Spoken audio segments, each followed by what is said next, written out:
Sebenarnya kebobrokan Padepokan sudah terbongkar sejak 2 tahun lalu.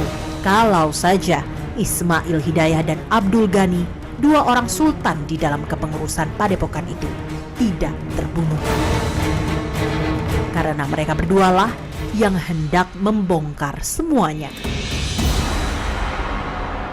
Jasad Ismail Hidayah ditemukan terkubur di sebuah kebun tebu di Desa Tegal Sono, Kecamatan Tegal Siwalan, Kabupaten Probolinggo, Jawa Timur 14 Februari 2015. Sedangkan jasad Abdul Ghani ditemukan mengambang di Waduk Gajah Mungkur, Wonogiri, Jawa Tengah pada 14 April 2016.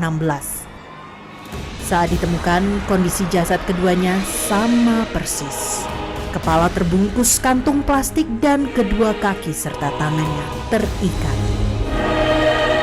Beberapa saat sebelum tewas, Abdul Ghani sudah sempat melaporkan kasus penipuan yang menyeret nama taat pribadi ke Bareskrim Mabes Polri. Tanggal 10 Maret 2016, surat panggilan dari Mabes Polri datang. Pada 18 Maret, ia pun memenuhi panggilan polisi sebagai saksi. Selanjutnya, tanggal 12 April 2016, Abdul Ghani dijadwalkan kembali untuk hadir di Bareskrim Mabes Polri sebagai saksi. Sayangnya, belum sempat memenuhi panggilan polisi, Abdul Ghani sudah ditemukan tak bernyawa pada 14 April 2016. Pelaku-pelaku ini memang sudah mempunyai rencana. Jadi kita kembali lagi sebelum tanggal 2, di tanggal 31 Januari 2015 ini sudah dibuatkan rencana oleh manajer pelaku bahwasanya akan dipersiapkan untuk pembunuhan daripada Ismail Hidayah ini. Kemudian Abdul Ghani juga begitu.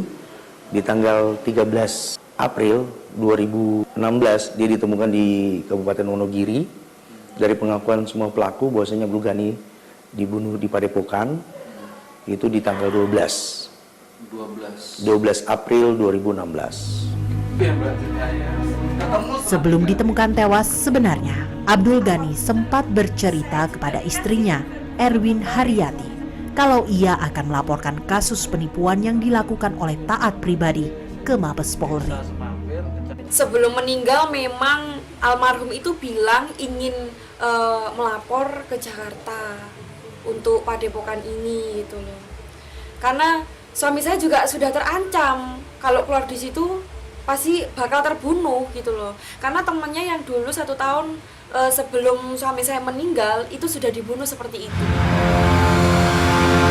Pribadi telah memerintahkan kaki tangannya untuk menghabisi Ismail Hidayah dan Abdul Ghani.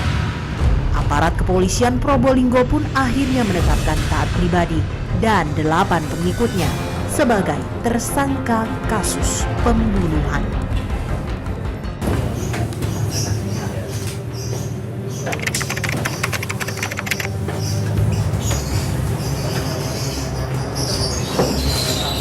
Dalam penggeledahan yang dilakukan di tempat tinggal Misal Budianto, polisi menemukan bukti kuat soal keterlibatan sejumlah orang dalam kasus tewasnya Ismail dan Abdul Ghani.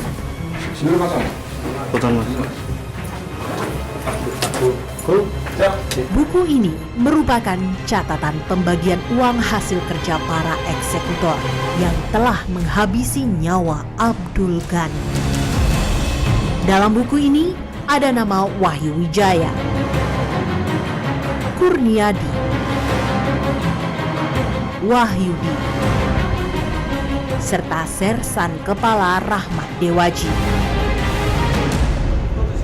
Mereka diduga kuat menerima imbalan masing-masing sebesar 50 juta rupiah.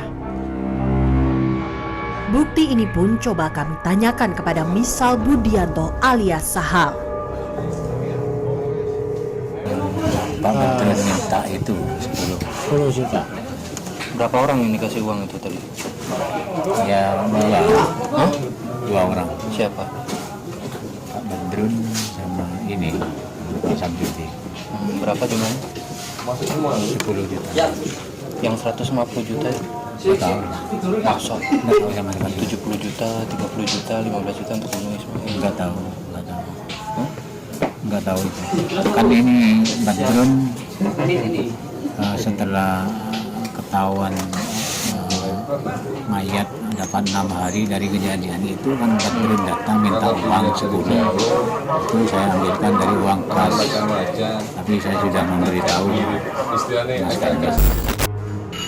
Selain itu, kami juga sempat menemui Wahyudi, pensiunan TNI Angkatan Darat dengan pangkat terakhir kolonel yang menjadi otak pembunuhan.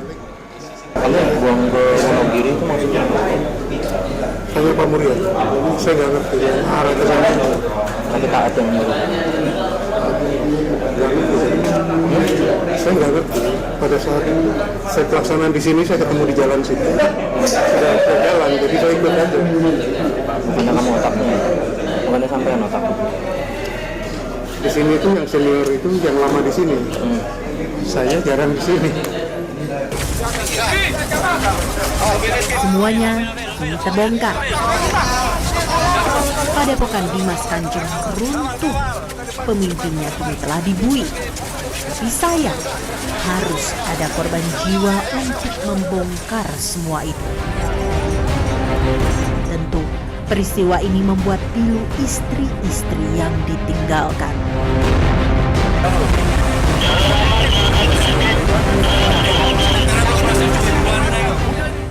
Siapapun penyebab semua ini, dia harus terima akibat.